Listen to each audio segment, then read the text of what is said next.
One of the best uses of food is crate training. So when your dog comes home for the first time, really have this set up and ready to go.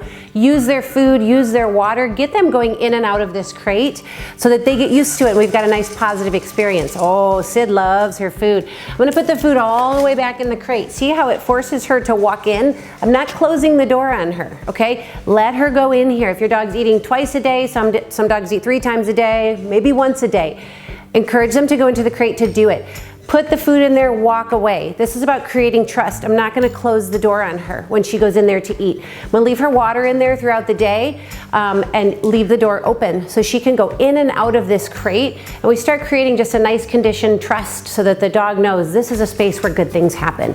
So use feeding time. Feed your dog in the crate. Again, you can see the food and water are all the way in the back of the crate. So Sid has to go all the way in to get that food and water.